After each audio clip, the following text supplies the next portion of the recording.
नमस्कार, मैं doctor Gyanendra Shukla, assistant professor, government dB girls PG college Raipur. आज हम एमकॉम सेकेंड सेमेस्टर के विषय एडवांस्ड स्टैटिस्टिक्स के यूनिट 5 के चैप्टर इंटरपोलेशन एंड एक्सट्रापोलेशन, आंतरगणन एवं बाह्यगणन का अध्ययन करेंगे। सबसे पहले आते हैं इंट्रोडक्शन या परिचय में। इंटरपोलेशन एवं एक्सट्रापोलेशन की आवश्यकता क्यों होती है? सांख्यिकी अनुसंधान में प्रायः ऐसी परिस्थितियां मिलती हैं जब किसी लंबी अवधि के आंकड़े तो प्राप्त होते हैं, परंतु इस अवधि के बीच के किसी समय के आंकड़े उपलब्ध नहीं होते, अर्थात सूचनाओं की कड़ी टूटी हुई होती है। ऐसी दशा में आंतरगणन का सहारा लेकर बीच की अवधि के किसी भी समय के लिए आंकड़े प्राप्त किए जा सकते हैं। केवल यही नहीं, उपलब्ध आंकड़ों के आधार पर किसी भविष्य की तिथि के लिए आंकड़ों का अनुमान लगाया जा सकता है। उदाहरण के लिए, भारत की जनगणना प्रत्येक 10 वर्ष में होती है। इसलिए 1961, 1971, 1981, 1991, 2001 एवं 2011 के जनसंख्या संबंधी विस्तृत आंकड़े उपलब्ध हैं, पर 1965, 1973, 1982, 1998, 2005 या 2009 में जनगणना तो हुई नहीं, परंतु 1961, 71, 81, 91 या 2011 की जनगणना के उपलब्ध आंकड़ों के आधार पर आंतरगणन के द्वारा इन या अन्य किसी भी वर्ष से संबंधित आंकड़े प्राप्त किए जा सकते हैं। इसी प्रकार उपलब्ध आंकड़ों के आधार पर किसी भावी अवधि 2015 या 2016 आदि के लिए भी आंकड़ों का अनुमान लगाया जा सकता है। आइए एक एग्जाम्पल लेते हैं। जैसा कि आपको बताया गया था कि जनसंख्या के आंकड़े 1991, 2001 एवं 2011 के उपलब्ध हैं। अब यदि हमें 2001 से 2011 के बीच 2005 से संबंधित जनसंख्या के आंकड़े निकालने हैं, तो ऐसी स्थिति में इंटरपोलेशन का उपयोग कर इन आंकड़ों को प्राप्त कर सकते हैं। इसी प्रकार यदि हमें 2011 के बाद 2015 के जनसंख्या संबंधी आंकड़े चाहिए, तो उसका निर्धारण हम एक्सट्रापोलेशन का उपयोग करके कर सकते हैं। तो इस तरह से इंटरपोलेशन के अंतर्गत दिए गए अवधि के मध्य की किसी अवधि के आंकड़े ज्ञात किए जाते हैं, जबकि एक्सट्रापोलेशन के अंतर्गत दिए गए अवधि के बाद या भविष्य की किसी अवधि के आंकड़े प्राप्त किए जाते हैं। क्लियर? इसके बाद आते हैं अर्थ में। दिए हुए समंक के आधार पर विशेष रीतियों द्वारा समंक श्रेणी के बीच किसी अज्ञात मूल्य के सर्वोत्तम संभाव्य अनुमान लगाने की प्रक्रिया को आंतरगणन और किसी भावी अवधि के लिए अनुमान लगाने की प्रक्रिया को बाह्यगणन कहते हैं। परंतु ये अनुमान कुछ विशेष कल्पनाओं के आधार पर लगाए जाते हैं।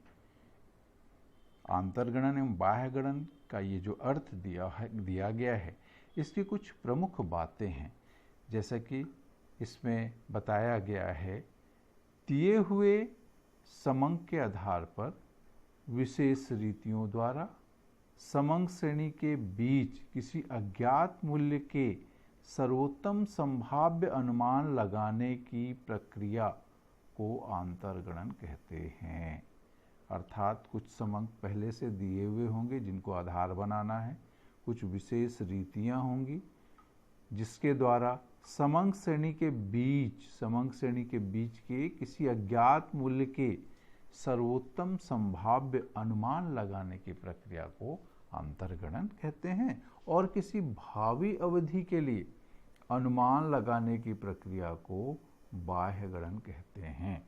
परंतु ये अनुमान कुछ कल्पनाओं के आधार पर लगाए जाते हैं।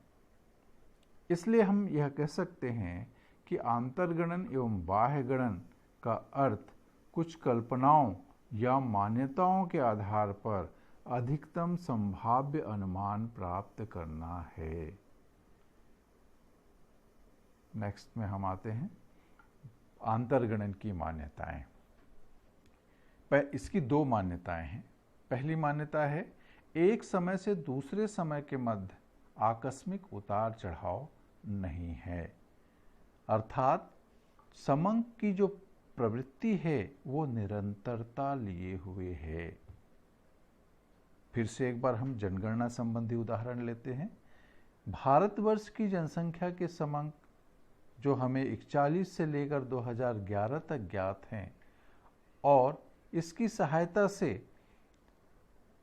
यदि हमें 2005 की जनसंख्या ज्ञात करना है तो यह सर्वप्रथम मान्यता है कि इस अवधि में कोई समंक किसी महामारी जैसे हैजा अथवा किसी अन्य कारण अकाल, बाढ़, युद्ध, बंटवारा आदि से प्रभावित नहीं है, क्योंकि उनसे समंकों में अचानक उतार चढ़ाव हो सकता है। यदि किसी वर्ष के समंक असंगत पूर्ण हो तो पहले उस वर्ष के समंकों की आंतरगणना करनी होगी। बाद में इस आंतरगणना किए गए मूल्य को लेकर अपेक्षित वर्ष की आंतरगणना कर ली जाएगी। इस प्रकार मान्यता यही है कि समंकों का चक्र सरलित हो या समंक जो है वो सही क्रम में हो। दूसरी इसकी मान्यता है उतार चढ़ाव की दर नियमित और समान है, अर्थात यदि कोई उतार चढ़ाव है तो उसकी दर जो है एक अवधि से लेकर दूसरी अवधि तक समान होना चाहिए। अनावश्यक रूप से उसमें उतार चढ़ाव नहीं होना चाहिए। अर्थात जनसंख्या को यदि हम उदाहरण लेते हैं तो जनसंख्या की वृद्धि की दर समान रही हो या उसकी प्रवृत्ति एक सी रही हो। उपर्युक्त ये जो दोनों मान्यताएं हैं या शर्तें हैं यदि पूर्ण नहीं होती हैं तो आंतरगणन या बाह्य गणन सही नहीं किया जा सकता। अगर किसी काल में आकस्मिक उतार चढ़ाव हो तो प्रथम उसे दूर करके सही समंकों को ज्ञात करना होगा, तब शुद्ध आंतरगणन व बाह्य गणन की जा सकती है। आंतरगणन एवं बाह्य गणन का महत्व। सबसे पहला महत्व है समंकों का अभाव या अपर्याप्तता।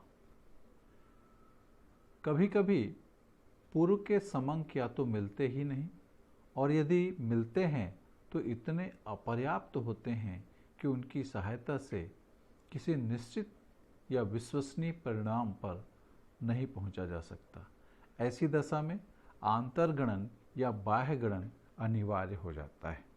समंकों का अभाव ही आंतरगणन एवं बाह्य गणन के महत्व को बढ़ाता है। जब समंक का अभाव होता है तभी अनुसंधानकर्ता आंतरगणन एवं बाह्य गणन का प्रयोग करता है। दूसरा महत्व है समंकों का नष्ट होना। प्राय ऐसा होता है कि किसी अनुसंधान से संबंधित समंक किसी भी कारण से नष्ट हो जाते हैं। ऐसी दशा में आंतरगणन के द्वारा उनके बारे में अनुमान लगाया जा सकता है जिससे उनका सही उपयोग संभव हो सके। अगला महत्व है किसी जांच की अवधि के लिए समंक प्राप्त करना। यदि कोई अनुसंधानकर्ता किसी विशेष अवधि के लिए अनुसंधान कर रहा है तो उसे उस अवधि के आंकड़ों की आवश्यकता होगी और इसके लिए वह आंतरगणन एवं बाह्य गणन का उपयोग कर सकता है। सरकारों एवं राजनीतिज्ञों के लिए महत्व। सरकार व राजनीतिज्ञ के लिए इसका बहुत बड़ा महत्व है क्योंकि इसी के आधार पर वे अपनी योजनाएं बनाते हैं, लोगों के लिए वित्त का प्रबंध करते हैं, कर नीति का निर्धारण करते हैं और साथ ही साथ सरकार उत्पादन आदि से संबंधित अनुमान लगाती है। इसके लिए वह आंतरगणन एवं बाह्यगणन का उपयोग करती है। अगला महत्व है उद्योगपतियों एवं व्यापारियों के लिए लाभ। उद्योग व व्यापार सामान्यतः अनुमानों पर आधारित होते हैं। विश्वसनीय संतुलन लगाने के लिए संबंधित आंकड़ों की आवश्यकता होती है। इन्हीं आंकड़ों के आधार पर उद्योगपति एवं व्यापारी आंतरगणन या बाह्यगणन के द्वारा व्यवसाय संबंधी महत्वपूर्ण निष्कर्ष निकालते हैं और उनके अनुसार अपने कार्यों को नियंत्रित करते हैं। वर्ग में माध्य निश्चित करना। प्रायः कंटिन्यूअस सीरीज में मोड, मीडियन या क्वार्टाइल आदि निकालने के लिए आंतरगणन का प्रयोग किया जाता है, क्योंकि अविच्छिन्न श्रेणी या कंटिन्यूअस सीरीज में कुछ वर्ग दिए हुए होते हैं, जैसे 0 से 10, 10 से 20, 20 से 30। अब अगर मान लीजिए हमको माध्य निकालना है तो वह कोई वर्ग नहीं हो सकता, बल्कि कोई एकल इकाई होती है, एकल संख्या होती है, जिसका निर्धारण करने के लिए भी आंतरगणन का प्रयोग किया जाता है। अगला महत्व है तुलना संभव होना। आंतरगणन एवं बाह्यगणन के द्वारा दो स्थानों के विषय में दिए गए समंकों में तुलना भी आसानी से की जा सकती है। इसका कारण यह है कि दोनों स्थानों के समंक दो विभिन्न तिथियों के दिए हुए हों। ऐसी दशा में बिना किसी आंतरगणन किए तुलना हो ही नहीं सकती जब तक कि समान तिथियों के समंक ना प्राप्त कर लिए जाएं, और वह आंतरगणन एवं बाह्यगणन के द्वारा संभव है। समान तिथियों के समंक प्राप्त करके हम आसानी से तुलना कर सकते हैं। आंतरगणन एवं बाह्यगणन की शुद्धता। आंतरगणन एवं बाह्यगणन की शुद्धता कुछ मान्यताओं पर आधारित होती हैं, जैसा कि पहले भी बताया गया है। अगर मान्यताएं और कल्पनाएं सही हैं तो आंतरगणन एवं बाह्यगणन के द्वारा हम समंक जो है वो वास्तविकता के बहुत करीब के प्राप्त कर सकते हैं। आंतरगणन एवं बाह्यगणन की शुद्धता निम्न बातों पर निर्भर करती है। पहला है मूल्यों के संभव उच्चावचनों के संबंध में ज्ञान होना। मूल्यों में उच्चावचन होते रहते हैं। क्या उसमें उच्चावचन होने वाले हैं, इसका ज्ञान अनुसंधानकर्ता को होना आवश्यक है। जब तक इसका ज्ञान नहीं होगा तब तक सही अनुमान या सही समंक प्राप्त नहीं किए जा सकते। संबंधित घटनाओं या तथ्यों का पूरा ज्ञान होना। अनुसंधान से संबंधित घटनाओं का पूरा ज्ञान होना आवश्यक है।